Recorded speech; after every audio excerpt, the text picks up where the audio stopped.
Acorda cedo, o sol já brilha. Na luta diária não posso vacilar. Com os pés no chão, sigo firme e forte. Sonhos na mente, quero conquistar. Olhos que julgam, mas não sabem meu valor. Carrego na pele a história da dor. Resistência é o nome, não vou me calar. Nos braços da dor, meu espírito a lutar. E quando a noite chega, eu olho pra cima. As estrelas me guiam, a esperança ilumina. Cada passo dado, eu celebro na rima. É com a força do povo que minha alma se anima. Assim é a vida de preto, lutando pra viver, guiado pelo respeito. Nessa caminhada, a gente não tá só, erguendo a cabeça, vamos mais, vamos lá. Ninguém vai apagar nossa voz ressoar. Na vivência e na dança vamos nos libertar. E da dor canto pela alegria. É na batida pulsante que eu faço poesia. Quebrando barreiras, juntos em união. Nosso ritmo é força, é pura emoção. Lutando por espaço, por dignidade. A história que escrevo é de identidade. Assim é a vida de preto, lutando pra viver, guiado pelo respeito. Nessa caminhada, a gente não tá só, erguendo a cabeça, somos mais, vamos lá. Vitória e resistência, eu vou celebrar. A vida é uma dança, é pra nos conectar. Assim de pé, com amor e calor. Na batida do coração, é só vitória e amor.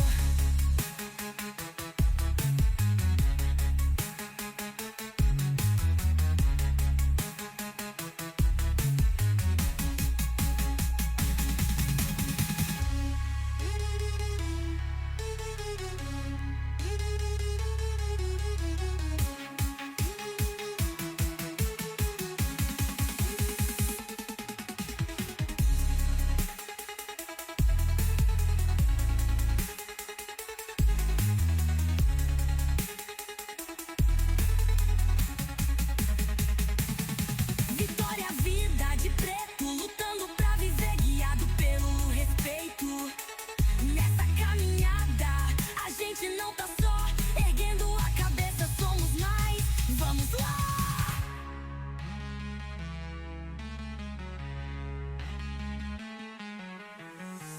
Vitória e resistência, eu vou celebrar. A vida é uma dança, é pra nos conectar. Assim de pé, com amor e calor. Na batida do coração, é só vitória e amor.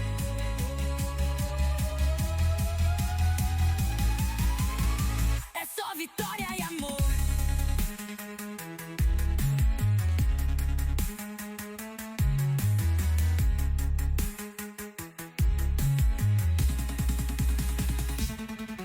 A vacina de Petri, Olha vou celebrar. Kamikaze, a gente não tá só, erguendo a cabeça, somos mais, vamos lá.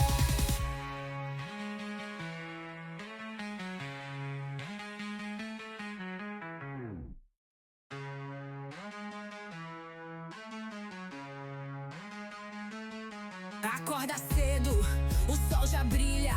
Na luta diária não posso vacilar. Com os pés no chão, sigo firme e forte. Sonhos na mente, quero conquistar. Olhos que julgam, mas não sabem meu valor. Carrego na pele a história da dor.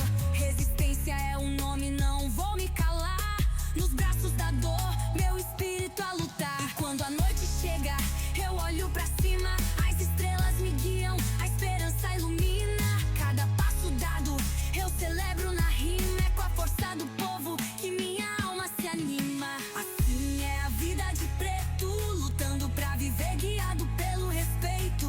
Nessa caminhada, a gente não tá só, erguendo a cabeça, vamos mais, vamos lá. Ninguém vai apagar nossa voz ressoar. Na vivência e na dança vamos nos libertar. E da dor canto pela alegria. É na batida pulsante que eu faço poesia. Quebrando barreiras, juntos em união. Nosso ritmo é força.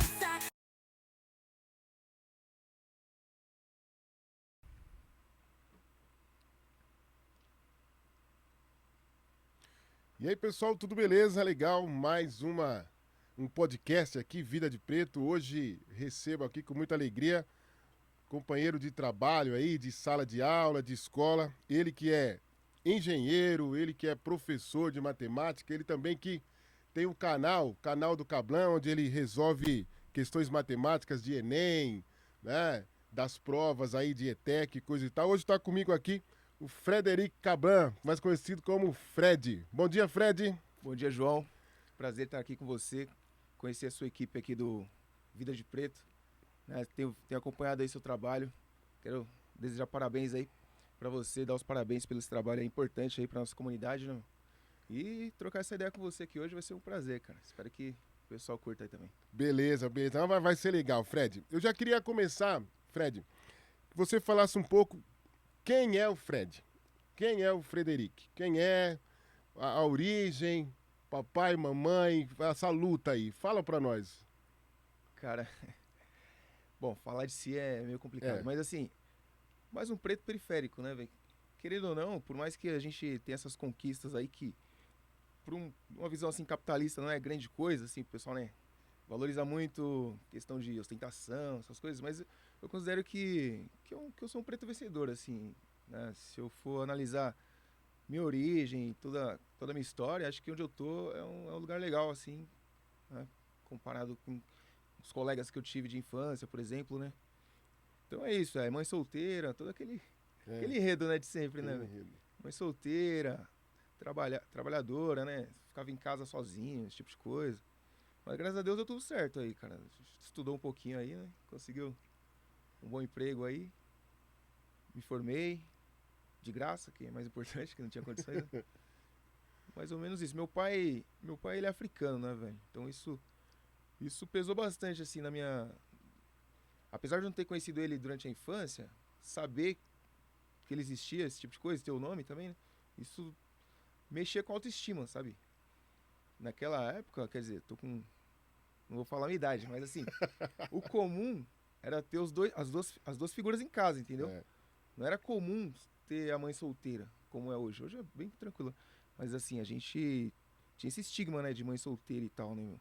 Então, o pessoal, e seu pai, não sei o que, lá. A gente falava, bom, meu pai é africano, aí falava o nome, né?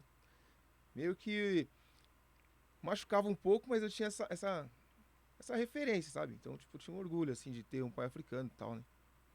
Mas é isso, basicamente, minha mãe foi babá, boa parte da vida dela, e eu ficava sozinho em casa, véio, desde sempre. Você que teve que se virar. Na rua, né, com aquelas amizadezinhas, mas, assim, a minha sorte é que tinha a orientação religiosa, que ajudou bastante, né, e também, naquela época, as comunidades eram muito... Um cuidava do outro, assim, entendeu? Então, quando eu conheci um pessoal, assim, não muito legal, as vizinhas já deram a letra pra minha mãe, minha tia, eles já cortaram. Então, essa questão diga com quem você andas É uma época em que o pessoal cuidava mesmo, né? Sim, Cuidava. sim. Ó, dona, tá andando com fulano, andando com Exatamente. ciclano, que não é gente boa. E quando você fala aí, Fred, me formei de graça, estudei de graça, o que você quer dizer aí com isso? O que isso... qual foi o de graça, né? E o que isso mudou na sua vida aí? Claro, né? Você já falou e tal, hoje você fez concurso, né? É um funcionário público e tal. Mas lá atrás, o Fred, quando entrou pensou nessa faculdade aí, como é que... Bom, eu sempre tive muito essa questão dos estudos, porque pra mim era a única saída. Né? Apesar de quando eu era muito novo, eu ouvia dizer que tinha um dinheirinho guardado pra faculdade, né? Mas eu descobri que isso aí... Ou aconteceu alguma coisa que esse dinheiro teve que ser usado, Sumiu. não tinha, né? Aí na escola que eu estudei, escola estadual, eu sempre tinha, assim, um certo destaque. Eu tinha muita amizade com os professores, porque eles viam em mim, assim, um potencial, né? Então, no terceiro ano do ensino médio, eu conheci lá o vestibular, que eu não sabia, através de uma professora de química, que ela me deu uma isenção da Unesp. E até então eu não sabia, não fazia ideia de como era o vestibular, né? E como a escola, querendo ou não, por mais que a gente se esforce, que os meus professores se esforçavam, mas o nível de ensino que eles conseguem chegar e proporcionar, não por culpa deles, mas assim, não dá para exigir muito, entendeu? Então, apesar das boas notas, eu tinha essa visão de que eu sabia, mas na verdade eu não sabia, porque o nível que eu tava lá era inferior ao exigido no vestibular, por exemplo, entendeu? Então, quando eu fiz a prova da Unesp, que depois eu descobri que dentre as estaduais era o vestibular mais fácil, e eu não sabia quase nada da prova, eu fiquei assim, né? Aí a ficha caiu, eu falei, pô, aquelas notonas lá no meu boletim, não serve pra Quer nada. dizer nada. Mas aí eu entrei no cursinho e aí eu fiquei sabendo desse universo, né? De universidade pública e tal. O cursinho, eu fiz um cursinho comunitário. E foi através dele que eu conheci todo esse... Em 2003, né? 2004, se eu não me engano, por causa de uma ação afirmativa, né? Já entrando no tema do podcast, teve o ProUni, né? A criação do ProUni. E embora eu estivesse estudando para a universidade pública, eu vi nesse ProUni mais uma oportunidade. Então eu me inscrevi também. Na verdade, eu não poderia nem ter participado no início, quando ele foi criado, porque era só para quem tinha feito o Enem aquele ano. Mas não sei o que aconteceu lá, que eles abriram exceção para quem tinha feito o ano anterior. Que foi o meu caso. Eu tinha feito o último Enem em 2003, já revelando aqui um pouco a minha idade. E aí eu usei, que tinha uma nota boa, e usei essa nota. E aí eu consegui fazer a universidade particular, assim, uma universidade considerada boa, né, particular, e com bolsa. Foi a salvação, assim, porque, querendo ou não, nessa época eu cheguei a frequentar a universidade pública, mas a realidade da universidade pública, nessa época, era mais difícil do que atualmente, porque esses programas de incentivo de permanência era mínimo, assim, não tinha muito, entendeu? Hoje você tem um auxílio, você tem mais moradia, na época eram poucas vagas. Então, eu vi na universidade particular a oportunidade de continuar trabalhando e conseguir estudar. Foi aí que eu estudei de graça. Quer dizer, a universidade pública exige Tem. não só o Passar, né? você passar, mas você ter tempo, Exatamente. que é o que a gente acaba não tendo, né? Porque Trabalhar. você vai ter que trabalhar, então você vai, né? E essa ação afirmativa, Fred, você que é fruto da ação afirmativa, como é que você vê hoje, né, essas falas, né, que é o nosso tema de hoje, a ação afirmativa, ela de fato é boa ou é mais discriminação, né? Porque hoje a gente vê uma galera muito contra as ações afirmativas e muitas vezes pessoas do nosso meio ali, né? Do nosso meio, quando eu digo nosso meio, professores que são contra as cotas, são contra a bolsa. Como é que você vê essa transformação? Você acha que se deu por quê, cara? Sim. Bom, primeiro eu acho que essa transformação se deu por muita luta, né? Não foi assim de mão beijada, né? Aqui no Brasil tem uma cena muito forte assim do movimento negro, querendo ou não. A gente já quase tivemos um partido, né? Se for analisar a história, assim, então tinha uma organização. O movimento negro sempre foi muito ativo aqui, né? E foi graças a essa luta que a gente conseguiu, a duras penas, essa forma de não seria compensação, mas o termo que você usou de reparação. De reparação. Mesmo, reparação mesmo, né? Por toda a história do negro aqui, né? Porque se você analisar pelo ponto de vista histórico, né? O negro foi liberto, vamos dizer assim, mas sem nenhuma medida, nenhum amparo, né? Então se vira. E a gente compara com outros povos, né? Por exemplo, o incentivo da migração no Brasil. Os caras receberam terras, receberam salário, por exemplo. E aqui tinha uma lei, criaram uma lei que o preto não poderia ter terra. Só para, né, contextualizar esse pessoal aí que é contra as cotas, né? Então, não tem como você fingir que não aconteceu e passou tanto tempo, não tem como eu pagar por uma coisa que eu não fiz, né? Que a gente ouve esse tipo de discurso, né? Foi lá não sei quando atrás, a gente vai ficar pagando isso até quando? Bom, até quando precisar. Até quando precisar, cara. A gente não tem uma elite significativa, uma elite preta significativa aqui no país, e o país foi todo construído com mão de obra escrava, né? E, então, quer dizer, querendo ou não, o povo preto tem direito a uma parte disso daí, né, que foi construído. E se você analisar leis, o Brasil sempre teve um projeto assim de dificultar, né? Ele deu a liberdade, que não é bem uma liberdade, porque pouco tempo depois as cadeias estavam cheias de pretos, né? Porque a lei da vadiagem, Lei da vadiagem. o cara não tinha emprego, então se é pego na rua. E esse é um estigma que você vê que tem um reflexo hoje, né? Essa questão da vadiagem aí A cadeia impregnado, continua cheia de preto, né? assim como a classe econômica Continua sendo majoritariamente branca, preta, né? Os 10% mais pobres do país, 75% São pretos. são negros, né?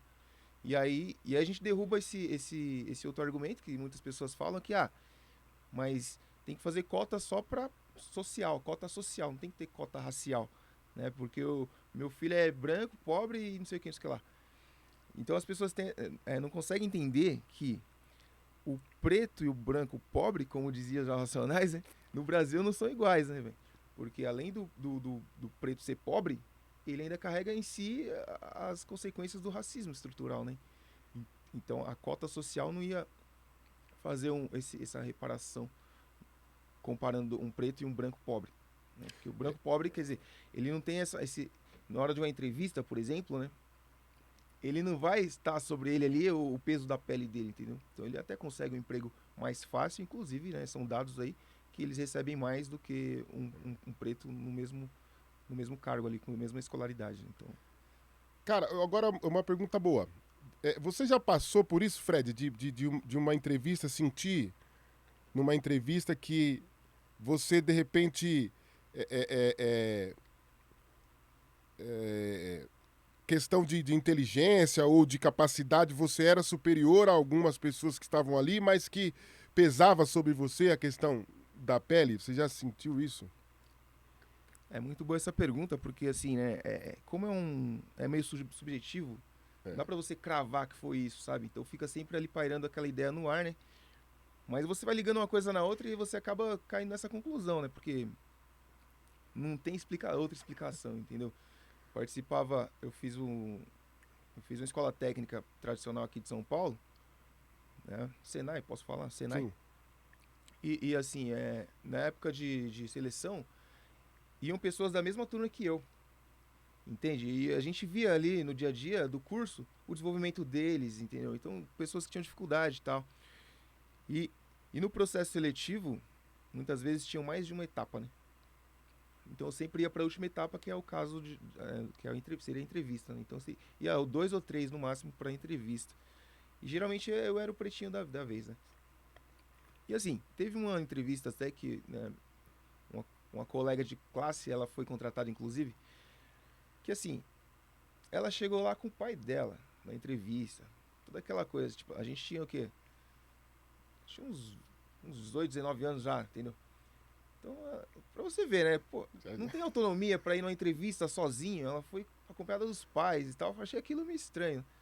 Mas enfim, ela foi contratada. E eu não entendi muito bem o porquê, mas beleza, não dá pra gente falar que foi racismo ou não sei o quê. Agora, durante o ensino superior, aí sim eu tive certeza.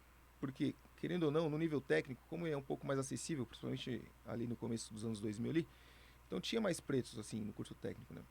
Mas na faculdade, como eu fiz engenharia, então era poucos. Né? E na universidade que eu estava também era menos ainda. Então, era multinacional, empresa muito grande, então são muitas etapas no processo seletivo. E nessa época, como eu sempre trabalhei, né? Nessa época a gente tinha que faltar no trabalho para ir participar de etapas. Então, eu era prejudicado de todas as maneiras, né? Mas ainda bem que eu tive patrões e chefes que compreensivos e tal. Mas se você tem 5 etapas, né? 5 etapas, e você passa pelas 5 etapas concorridas e chega na etapa final, que é você e seu futuro gestor, e você não vai pra frente, cara, não tem outra explicação, porque nessas 5 etapas não tinha como já ter peneirado, né? Então eu tive certeza, porque principalmente foi antes dessa questão da diversidade nas empresas, entendeu? Não tinha isso ainda. Tinha. Então eu percebo que hoje melhorou um pouquinho, né? Porque a gente vê colegas nossos aí lá nos cargos, nas empresas, por obrigação, muitas vezes, né? É só para manter ali a aparência da diversidade, porque isso vende também, essa ideia vende para as empresas. Mas quando eu tava nessa época, não tinha nem isso, né? Então, eram as perguntas meio fora do contexto ali da entrevista, sabe? Questões como, como você paga a faculdade? Tipo, porque era uma faculdade cara, mas eu não pagava. Mas ele perguntava tipo isso, como você faz para pagar a faculdade? Pra mim, essa pergunta não fazia sentido. Uma pergunta, como diz, é capciosa, né? Porque pô... Eu imaginei assim, a pessoa olhou pra mim e falou, nossa, você estuda nessa faculdade, mas como você paga essa faculdade? Sabe, enfim, são questões assim que me fez chegar a essa conclusão, que realmente foi a questão a questão racial, entendeu? E aí que eu descobri o concurso, né? E o concurso público, querendo ou não, ele é democrático, entendeu? Ele é democrático, apesar de... tem toda essa questão também da preparação, né, da meritocracia e tal, que a pessoa tem dificuldade para se preparar para o concurso também, né? Que esbarra nessa questão também. Mas eu quero dizer assim, que é democrático no sentido de você tirou a nota, não interessa se você é preto, pardo, amarelo, Ninguém gay, sabe quem você é, na verdade, né? a vaga é sua, entende? Ninguém vai te eliminar, não vai ter uma etapa subjetiva lá para te tirar do páreo, entendeu? Então, sou muito grato ao concurso público por isso. Ah, legal. E essa coisa da subjetividade é que destrói, porque assim, o racismo ele age dessa forma, né? Ele vem muito na subjetividade. Você passa por coisas que você fala, pô, não dá pra cravar, como você disse, né? Ó, foi. Né? Ela foi racista porque não falou nada, né? Não escreveu nada, não teve nenhuma ação. Então é uma coisa que nós, pretos, né, que passamos por isso, a gente sente, né? Esse olhar, eu tive essa experiência também numa entrevista, numa aula teste, inclusive, num colégio aí. A mulher, quando eu entrei, o olhar dela já foi de... Sabe quando você vê que a pessoa olhou pra você e não gostou? Aí eu fiquei pensando, mas não gostou do quê, por exemplo, né? Então, foi o tempo todo ali, eu dei... eu tinha que dar 45 minutos de aula, de fato, e a todo tempo a mulher com a cara, tipo assim, olhando, dizendo, meu, pode fazer aí, virar piroleta que você não vai passar. E não deu outra. Eu já vim de lá com essa certeza de que eu não havia passado, né? Não pela pessoa que me ligou, porque uma pessoa me ligou me chamando, tipo, quando você como fala, você é peixe, né? A pessoa me ligou e falou, não, assim, tal, só vai passar com a entrevista com fulano, que é da coordenação, né, mas tá tudo bem. Tá tudo bem que fulano não gostou. Aí, enfim. Mas aí, vamos pra universidade. Sua sala lá, Fred, quantos pretos? Na minha turma, de fato, só tinha eu mesmo. Não, é engraçado porque eu tenho a foto da colação de grau, cara. Só tinha você, eu só lá, você. Só eu. E como é que você sentiu aí, ou melhor, você já tinha esse letramento racial, essa percepção, ou você foi percebendo com o tempo? Como é que ou num primeiro momento você já, já... Assim, a questão do letramento racial acho que veio muito cedo, porque eu tenho um amigo na rede também, que a gente estudou junto até, né? Então a gente debatia muito sobre isso daí. E frequentando o cursinho comunitário, essas ideias rolam muito lá, entendeu? Então eu sabia, assim, a dificuldade que eu teria e como que é ser preto no Brasil, né? Aliás, por influência desse meu amigo mesmo, que eu comecei a ler coisas, né, relacionadas. Até ele me indicou um livro na época, acho que era Florestan Fernandes, cara, esqueci o nome do título. Tinha a ver com o negro na sociedade de classe, mais ou menos isso, né? Mas eu tinha uns 16, uns 15, 16 anos. É uma leitura bem pesada, mas contava muito essa questão de como o preto se inseriu. É isso mesmo o título, a inserção do negro na sociedade de classe, mais ou menos isso. E ele contava, assim, a questão do trabalho, as funções, subemprego, né? A questão da vadiagem e tal. Então eu tive contato cedo com essa realidade. Eu sou preto no Brasil, e agora? Né? Então, graças a essas leituras que eu tive muito cedo, tive acesso muito cedo. Então, sempre estava ali com essa questão alerta. E para reconhecer também as situações, né? Que a gente passa desde sempre. Voltando assim um pouco, na minha infância, por exemplo, o bullying na escola, né? Acho que sem exceção, todo preto sofreu bullying na escola, né? Descobriu na escola que era preto, né? Exatamente, né? Se você deixado de lado nas brincadeiras, pichainha, não sei o quê, apelidinhos, né?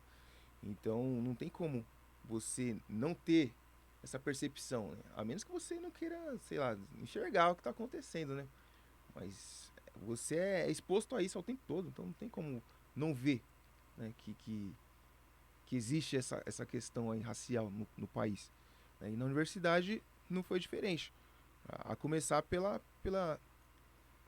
amigos lá, pelos colegas de classe, que não tinha, né? Tinha os veteranos, tinha 2 veteranos lá que... Mas não era da minha turma, né? Mas tinha mais 2 pessoas lá no curso. Mas eles também, um amigo, eu tentei me aproximar, né? Porque assim, quando você vê você fala, pô, vou conversar com essa pessoa, né? E como a faculdade era assim, um pessoal de classe econômica alta, né? Eles, como que eu posso dizer, tava com a vida ganha. E eu fui conversar com esse meu colega de classe, que ele era bem amigo lá da playboyzada, né? Ia pro bar e tudo. Falava, meu, e aí, mano, você vai pro bar todo dia e tal? Com esses moleques aí, esses caras estão com a vida ganha e tal. E ele não entendeu nada do que eu tava falando, entendeu? Aí eu percebi que é o tipo de pessoa ou que tá fingindo que não, né, nada tá acontecendo, ou não sei, porque eu fui dar um toque pra ele, entendeu? Tanto é que ele pegou um monte de DP lá, cara. Foi complicado. Mas eu sempre tive, assim, essa consciência de que seria mais difícil conseguir as coisas. Essa galera do finge que não vê, né, mano? Hoje a gente tem muita gente com esse mesmo pensamento para várias coisas, né? Fingindo que não vem. Nós temos aí na política gente com esse tipo de pensamento, fingindo que as coisas não acontecem, né?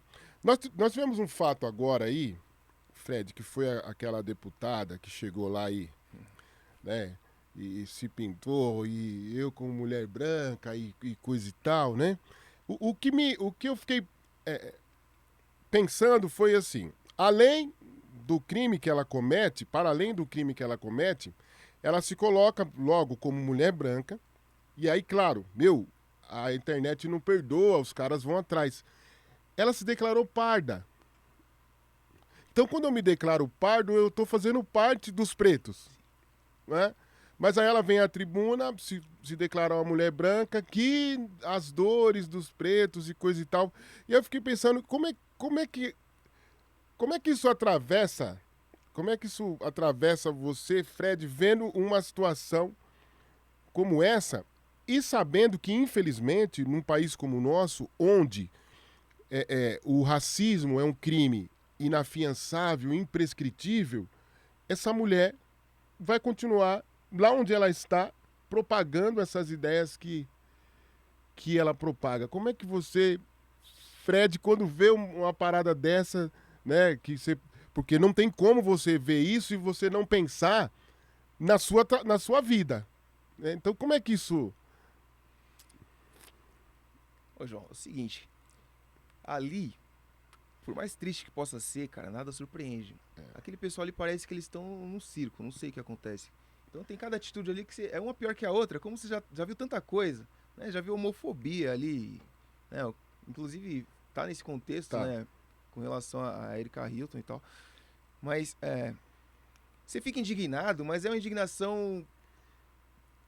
É mais do mesmo, porque ali não tem como se surpreender mais com aquelas atitudes daquelas pessoas, entendeu? Ela mostra a ignorância dela, ou não, né? Porque às vezes a pessoa se finge que, né? Depois faz um videozinho, não sabia, que isso também rola muito, então as pessoas sabem o que estão fazendo, sabem a repercussão que vai dar, inclusive é por isso que muitas delas fazem esse tipo de coisa, porque sabe que vai repercutir, o nome da pessoa vai estar sendo falado, então a qualquer custo, mesmo que seja por racismo, né? Ela alega que não sabia, faz um videozinho de branco chorando, tá tudo certo, segue a vida, né? Já conseguiu fazer o estrago, já conseguiu ter o nome dela aí viralizado. Então essa estratégia que a gente tem que ficar muito ligeiro, né? Porque eles estão usando isso daí. entendeu? Como ferramenta para impulsionar. E como a gente tem essa reação muito até previsível quando vê um tipo de coisa dessa, já sai compartilhando. Então a gente está meio que ajudando, entendeu? Ah, mas o que a gente vai fazer? Ignorar? Não dá para ignorar. Mas também não dá para ajudar a impulsionar, entendeu? Por exemplo, eu lembro certa fala do candidato, aquele Holiday, né? Que na época ele fez uma declaração lá nesse sentido polêmica, e as pessoas estavam indo no post original dele e compartilhando. Entendeu? Muitos colegas lá que a gente tem contato na rede social, compartilhando o próprio post da pessoa. Eu falei, mas é isso que ele queria. Entende? Você quer criticar? Tira um print e xinga o cara. E faz a crítica não faz sua. A rede social, o algoritmo, sabe, ajudar aquilo lá, impulsionar aquilo lá. Então tem essa questão também. As pessoas hoje, 2026, alegar ignorância, não cola. As pessoas fazem de propósito, tenho certeza.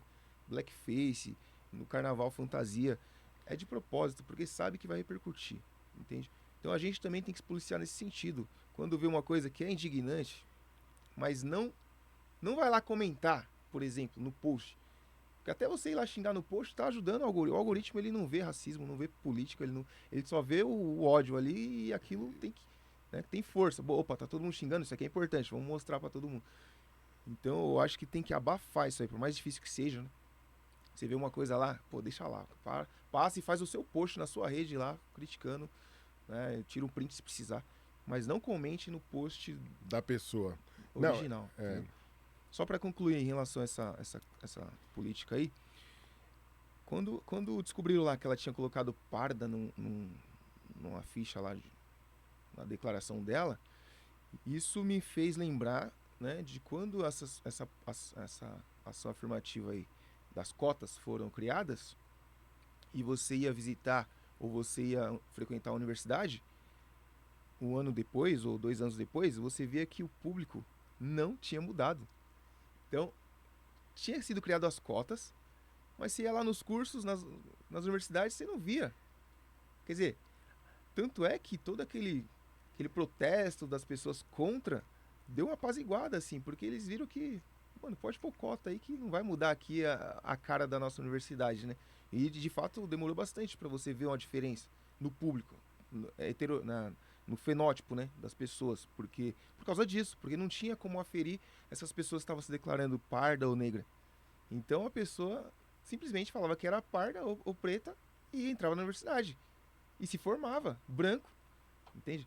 Então tiveram que fazer uma comissão para, de fato, averiguar se essas pessoas que se autodeclaravam tinham o fenótipo, né? Porque o que importa no Brasil é o fenótipo, né? Diferente de outros países que a sua origem importa, aqui a sua origem não importa se você é branco por fora, né? Tem a pele clara. Então o que importa aqui é o fenótipo. Quem sofre é o preto, né? Aquele que, quando você tem dúvida se você é preto ou não, você não tá sofrendo, você não sofre racismo, entendeu? Você fala, será que eu sou preto? Você não é o público-alvo dessas ações, né? Mas é isso, a pessoa branca se declarar parda, né? E usufruir aí de uma ação afirmativa que não foi feita para ela, acho que isso diz muito sobre o caráter da pessoa, principalmente, né? E que na maioria das vezes essa galera é contra, né? Exatamente. Essa galera é contra cotas, né? E aquele cara da Bahia também, né? O ACM também, e aí esse dia ele se enrolou todo, né? Ele se enrolou todo porque o repórter perguntou para ele, mas você se declarou? Ah, eu me enganei, né? Eu me enganei. Como é que dá pra saber se uma pessoa é parda ou é branca? A sociedade diz quem é. A sociedade fala quem é, né? Quem é o pardo, quem é o preto, quem é o branco, né? Então, quando você... É uma questão de caráter mesmo, como você disse, né? Uma pessoa dessa é mau caráter. E aí, ela é tão mau caráter que depois ela faz uma ação como essa em rede, né? E uma pessoa que está na política, né, que virou um circo, né? Você bem disse isso, porque a política virou isso, virou um circo. E as ações afirmativas nesse sentido. Agora nós temos aí, Fred, um estado, por exemplo, Santa Catarina, que proibiram, né? É inconstitucional? Porém, a gente não viu, né, ninguém derrubar essa lei. E, infelizmente, também vem do Sul e de alguns lugares a xenofobia também. Né? Então, você tem um lugar no próprio país, né, onde o próprio governador disse, né, aqui a gente não precisa de cotas porque aqui todo mundo é branco, né? E depois você tem também a xenofobia, porque assim, você pega vídeos aí de pessoas do Sul e eles falam abertamente sobre o Nordeste, né, que o nordestino é preguiçoso, que o nordestino é vagabundo, que se não for povo trabalhador a gente não quer aqui, coisa e tal. Então, como é que a gente... Por exemplo, a gente está na sala de aula, como é que você vai falar isso, vai ensinar para um estudante, poxa, que ele tem que respeitar os outros, independente dele gostar ou não, mas quando ele liga uma televisão, velho, é isso que ele vê, mano. Pô, que pergunta. Mas assim, são questões difíceis de responder, mas assim, vou tentar aqui passar a minha visão. O Sul, historicamente, né, tem essa questão como a maioria da imigração lá foi europeia, né? Alemães e tal. Então eles têm essa gana de querer separar do resto do país, porque eles se acham lá europeus. Né? Mas com relação à política de cotas, só mostra que eles querem, aliás, eles conseguiram, né? Acabar com uma ação afirmativa importante, que é claro, não é permanente, tem que sempre lembrar isso, né? Gente, as ações afirmativas não são em caráter permanente. É uma tentativa de equidade, de você dar oportunidade para quem não teve, para quem saiu atrás na corrida, né? Então, são 350 anos de atraso aí da população preta aqui no país. E, querendo ou não, lá, embora seja a maioria branca, como as universidades federais, né, por causa do sistema de seleção, então, é gente de todo o Brasil, né, que pode se candidatar, entendeu? Então, não tem que pensar na população local, até mesmo porque o SISU é nacional. Então, se você está aqui em São Paulo e quer estudar lá no Paraná, você se inscreve e vai. E se você é negro, você tem direito à cota. Então, não é uma questão regional ali, que ele tem, aqui não precisa de cota porque não tem preto. A universidade é federal, né? Mesmo estadual que seja. Todo mundo tem direito de frequentar esse espaço. Não faz sentido isso daí. Né? E se você pegar também os dados, né? Porque muita gente foi contra no sentido de que vai diminuir o nível da universidade, que esse pessoal aí não é capaz, né? Então, se colocar esses caras aí que não passam no vestibular, não passaria no vestibular, eles vão diminuir aqui o nível da nossa faculdade. E muito pelo contrário, né? Depois de 10 anos de cota, que fizeram lá os censos sobre os resultados, né, disso daí, e perceberam que a questão da evasão, por exemplo, a gente tinha falado no começo lá, né, que você frequentar uma faculdade pública, você demanda tempo, né, tempo e dedicação para você estudar. E quem não tem berço, quem não tem, né, dinheiro, não consegue, porque você tem que trabalhar, ajudar em casa e tudo. Mesmo assim, com essas dificuldades todas, a porcentagem, né, de evasão, as pessoas que concluem o curso, os cotistas, está em 51%, né? 51% contra 40 e tantos por cento dos não cotistas. Né? A questão da evasão, que era a principal reclamação, evasão e notas, né? Falaram, não, eles vão ter um desempenho pior. Também foi outra balela, porque os cotistas demonstraram médias superiores aos não cotistas. Né? Então, tudo que eles tentam contra são argumentos que a gente facilmente quebra, porque os dados estão aí para quem quiser analisar, né? Então, acho que o Brasil todo teria que se unir, né, os estudantes, no caso, e ir contra isso daí, tentar derrubar essa lei aí que fizeram lá, porque não faz sentido nenhum. É puro racismo, né? Racismo. Você não tem Racismo outra... legalizado. Porque tudo que alegam a respeito das cotas, não é real. Não é real. Porque tinha até um candidato a presidente aí, na época, que agora ele está preso, ele dizia que se o piloto fosse cotista, ele não ia entrar no avião. né? Porque não sabe se o cara... Então, quer dizer, de toda forma, para poder rebaixar, né, a questão desempenho cognitivo da pessoa preta, né? E a gente vê isso hoje. Outro dia eu vi um discurso de um cara, né? Eu não vou lembrar o nome, mas ele... não, era é um... É um técnico de futebol, mas ele é português, mano. Agora não sei qual o time aqui no Brasil que ele é técnico. E ele dizendo que é o seguinte, né? Se você... Que na África, por exemplo, lá é uma questão mais de força, né? Se você quiser algo mais cognitivo, de inteligência, você tem que ir para a Europa. Né? Então, quer dizer, você percebe que assim, é aberto. O cara fala na boa uma parada dessa, né, mano? Mas por quê? O discurso racista, ele foi legitimado, né? Ele foi legitimado no Brasil a partir de 2018, né? A partir de 2018 teve uma legalização do racismo, e aí a legalização da homofobia, a legalização da xenofobia. Hoje as pessoas falam com a tranquilidade, mano. Eu tava vendo um cara também, né, que entrevista essa galera que é patriota aí, que vai lá pra Paulista, perder tempo lá. E aí o cara falando mesmo, não, meu Nordeste, velho, né? Eles lá não tem nada, sabe? Uhum. Ele falou assim, quando eu visito lá o Nordeste, eu vejo. Mano, né? Então, o discurso político, ele influencia muito nisso.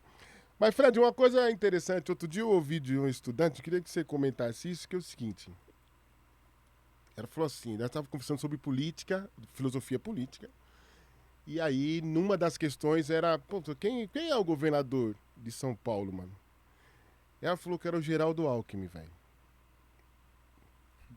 Mano, eu fiquei pensativo, Fred, e te faço essa pergunta.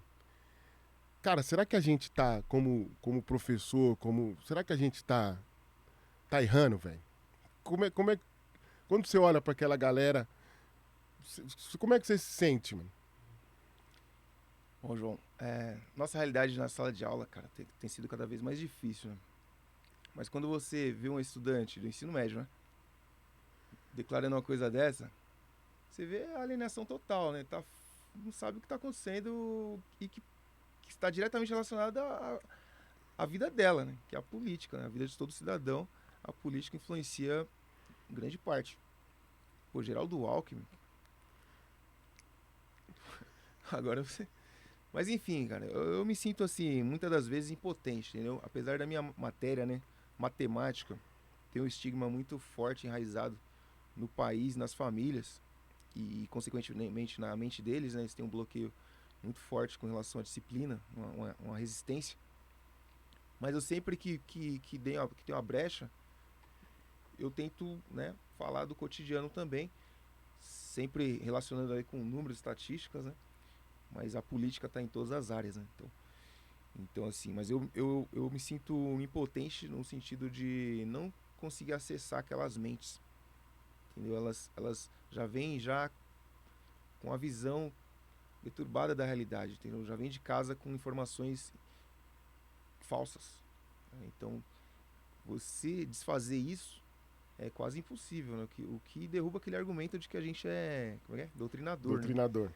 Não tem como acessar aquelas mentes, porque a influência da família é muito maior, 1000 vezes maior. Então, inclusive, eles reproduzem muitas coisas de casa, na sala de aula, com os colegas. A gente vê ali, abertamente, ali um xingando o outro, né, com palavras racistas, né? E é claro que a gente intervém ali imediatamente, mas no outro dia a pessoa está repetindo. Então você tem que ficar sempre martelando, entendeu? E como são adolescentes, tem toda aquela questão, né? E a família também. Embora, assim, é meio complexo porque existe a lei, né? A menina é adolescente. Quem responde é a família. Mas toda a burocracia para você acionar essa família porque a criança está cometendo um racismo. Então, quer dizer, não dá para levar para a esfera judicial, na minha visão. Assim, é uma questão mais de educar mesmo. Então, chamar esses pais, conversar.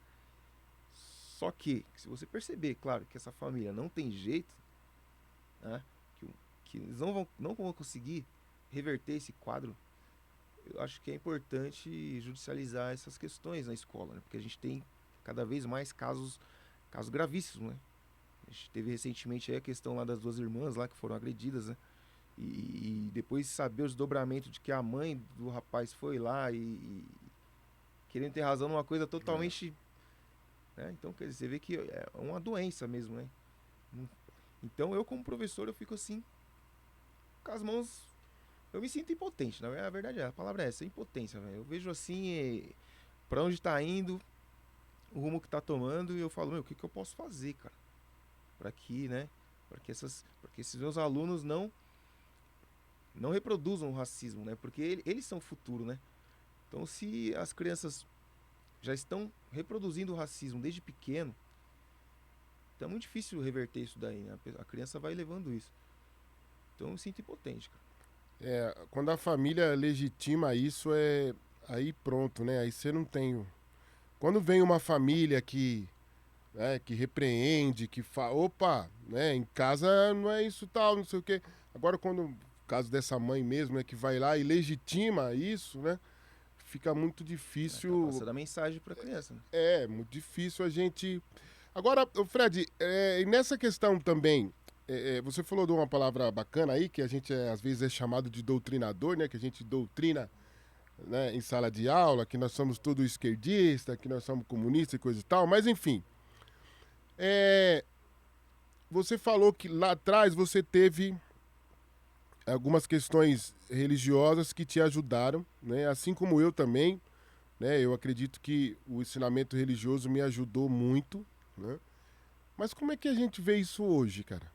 Como é que tá esse ensinamento religioso? Porque, assim, 80% dos nossos jovens e adolescentes estão, né, frequentando alguma religião. E mesmo assim eles estão Sim. reproduzindo e cometendo crimes, né, que o racismo é um crime, a xenofobia, a homofobia. Como é que você vê isso hoje, nessa questão da religião, né? Porque na nossa época lá, porra, religião... Hoje eu algumas coisas da minha vida foi porque eu estava inserido numa instituição religiosa. Mas e hoje, como é que tá essa parada? Pô, João, falar de religião aqui no Brasil é complicado, cara. Mas assim, a minha experiência, na minha família sempre foi evangélica, entendeu? A parte da minha mãe ali, do meu avô, né? Sempre foi evangélico. Então, querendo ou não, desde pequeno eu frequentei a religião. E nessa época, cara, não sei se você vai concordar comigo, mas dificilmente você via política dentro da igreja, entendeu?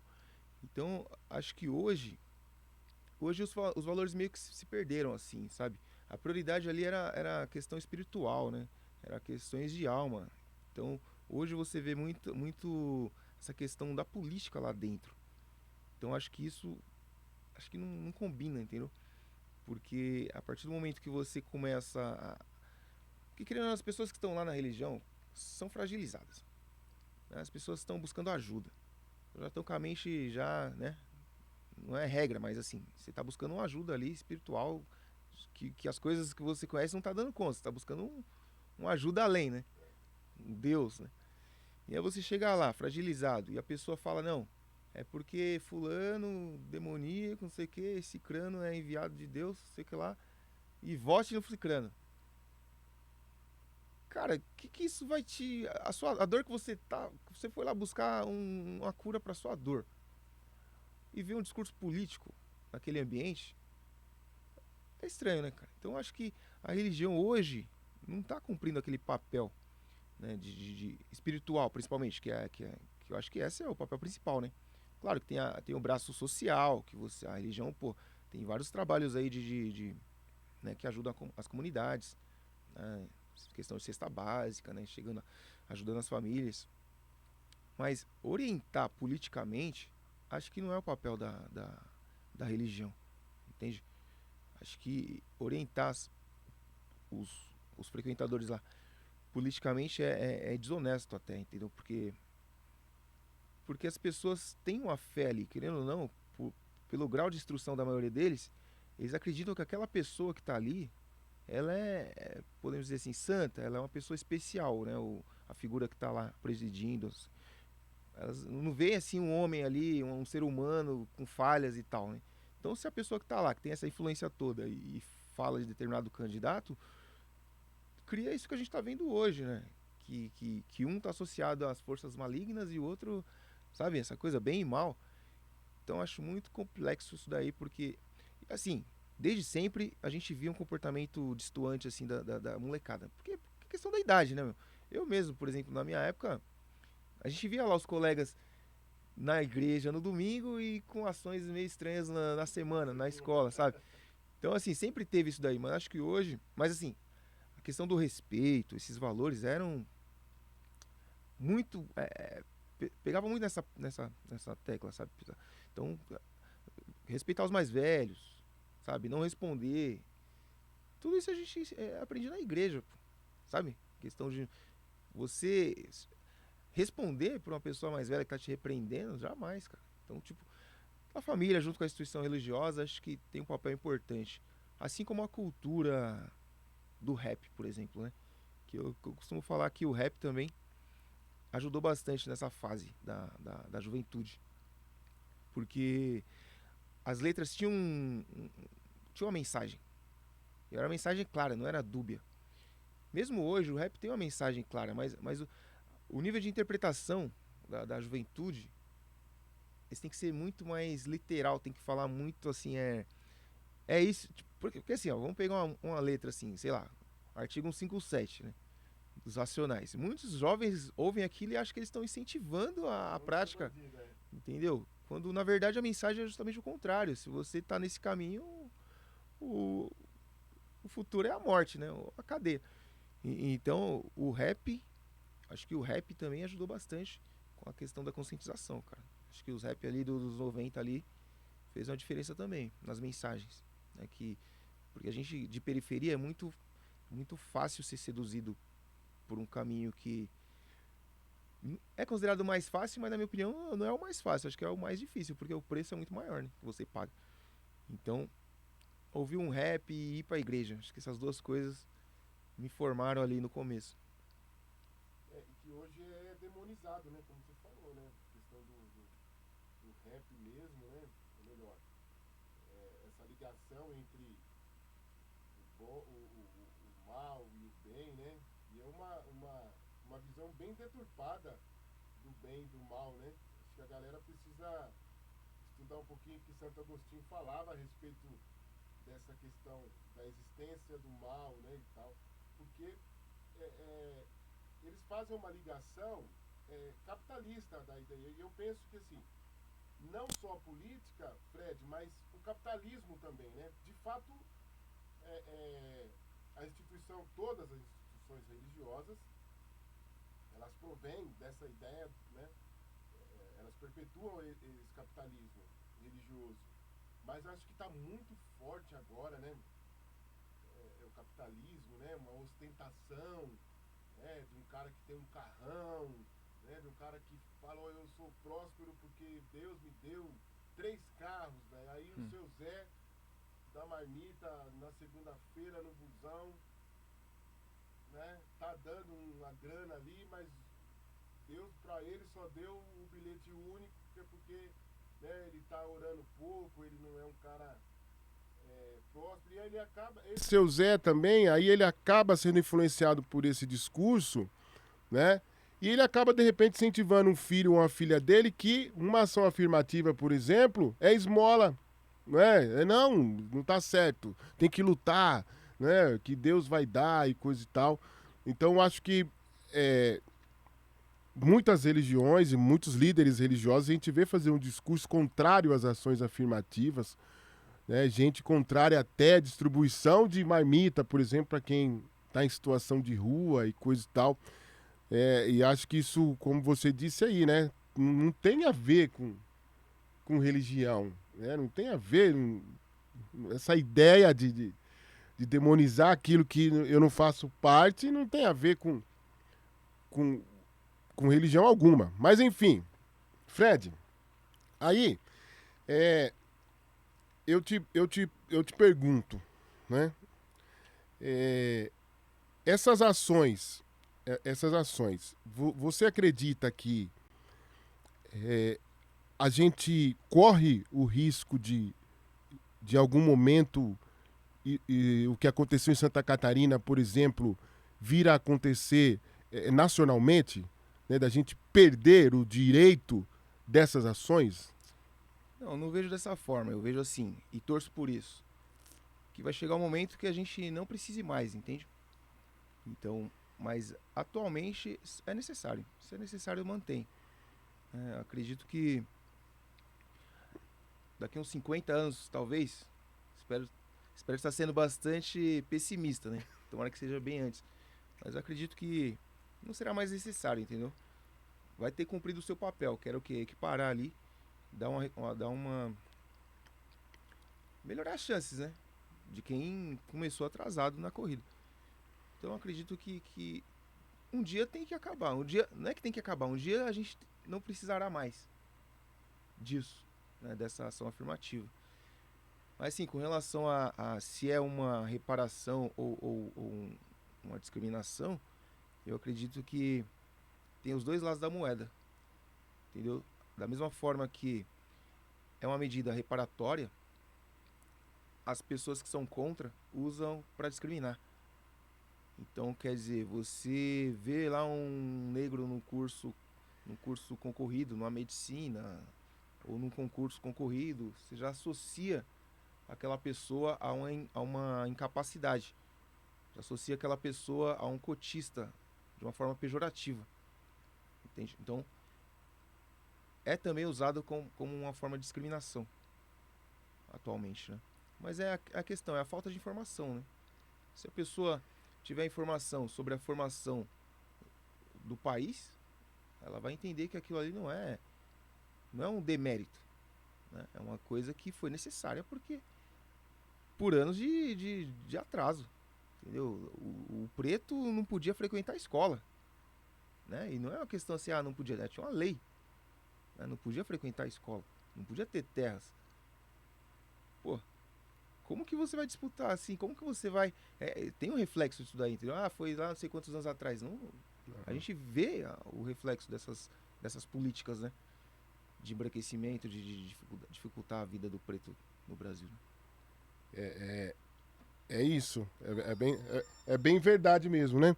Porque muita gente usa isso, essa ideia, né? Não, mas olha, não tem nada a ver com o que aconteceu 300 anos atrás, né? Opa, você está usufruindo das benesses do que aconteceu 300 anos atrás, porque você não consegue abrir o olho, né, para enxergar que uma lei, por exemplo, da lei de terras, né, tirou o direito do povo preto de ser gente, né? Hoje, de fato, né? Outro dia eu estava até com a Keila, a gente foi num lugar aí, eu estava falando para ela, tá vendo essas terras? Quem vendeu para quem esse monte de terra aqui? Porque tá cercado, então alguém tá falando que é dono. Sim. Mas quem que vendeu? Qual o documento que essa pessoa de repente tem dessas terras que ela comprou de alguém? Foi passando do pai pro filho, do pai pro filho, do pai pro filho. Se você pegar 300 anos, Fred, 400 anos atrás, quantas gerações de uma família? 5 gerações, 6 gerações de uma família? Então, quer dizer, não tá longe. Não tá longe. Né? E a galera usa isso, né? Como se fosse uma coisa que, olha, não, isso aí... Mas tá muito aparente para nós aí, né? Tudo isso. Fred, cara, quero agradecer você, né? A disponibilidade de vir aí trocar essa ideia com a gente. Claro, faça suas considerações, manda o seu recado pra galera, né? E aí, depois a gente faz aqui um encerramento. Bom, João, eu que agradeço aí o convite, né? Foi muito bom estar aqui com você, né? Trocar esse papo sempre bom, né? Debater sobre essas questões. E, cara, eu espero que o povo de casa tenha entendido aí sobre o que a gente falou aqui, né? Que é uma questão que não está relacionada a 100% da população, mas somos 56%, né? Então, não dá para fingir que essas coisas não acontecem. Então é sempre bom ter um espaço para debater esse tipo de questão aí e passar a mensagem, né, para a população entender que cota não é esmola, né? Cota é uma medida de reparação histórica, né? E se você tem dúvida, pesquise sobre a história do preto no país, né? Tudo que nossos ancestrais enfrentaram, né? E como isso reflete na sociedade de hoje. Então, é isso. Não vê, a cota não é esmola, cara. É uma reparação. E não é permanente, né? O objetivo principal é a equidade. É dar oportunidade. Porque como a gente viu, não era incapacidade, era falta de oportunidade. Porque o estudante cotista, ele conseguiu dar conta do recado muito bem, apesar de tudo, né? Então, é isso, cara. Só tenho a agradecer pelo convite aí. Espero que... Fiquei meio nervoso, porque é o primeiro podcast que eu participo. Não, outros virão. Mas... Fala um pouco aí do seu canal também, meu. O que você faz lá, qual o objetivo, né? Porque é uma questão mesmo de resolução de problemas, né? Provas e tal. Assim, o canal do Kablan surgiu... Foi antes da pandemia um pouco, mas ele estava parado. Mas na pandemia, né, a gente ficou em casa, então eu comecei a fazer os vídeos do material lá da rede estadual. E aí explodiu, né? Que tava todo mundo procurando também material para estudar em casa. Então foi aí que deu aquele salto que cresceu bastante, né? E aí o foco lá é vestibulinho, né? Vestibulares, FATEC, Enem, né? E o foco principal no começo era o material da rede estadual mesmo, que eu trabalhava lá, né? Então eu já aproveitava para fazer meus alunos lá a resolução das apostilas, né? Correção, explicação e tal. Mas aí você encontra lá bastante coisa do Senai, né? Que é uma provinha assim chatinha de fazer, né? Curso técnico, e é de graça. Então eu sempre procuro divulgar o Senai. Eu fiz Senai, né? Então eu sei da importância que é para emprego. É uma instituição que é bem respeitada pelas empresas, né? Então eu resolvo bastante provas do Senai, da Univesp, Universidade Virtual, que é uma oportunidade para quem trabalha, né? Fazer a faculdade à distância, apesar da lei do EAD aí, não atingiu a universidade, ela continua ofertando cursos à distância. Então também tem material da Univesp lá para quem quer se preparar, né? Alguns concursos também, às vezes em quando eu coloco as provas, resoluções lá também. Então mas assim, não tenho tempo para se dedicar, né? A gente trabalha em dois cargos, aquela coisa toda, né? Também é um tema importante aí para falar sobre a vida do professor, que ele tem que trabalhar em 2 escolas para pagar as contas. Isso aí Mas enfim, fica para outro momento. Nós vamos... Essa ideia... A minha ideia é uma hora trazer alguns professores aqui pra gente falar disso aí, inclusive professoras, né? Pra falar um pouco a respeito dessa correria aí, né? Porque se pra nós homens o negócio já pega, sim, imagina pras mulheres como que isso pega o dia inteiro tendo que trabalhar, nossa, correria danada. Fred, cara, valeu. Brigadão. Eu que agradeço. A gente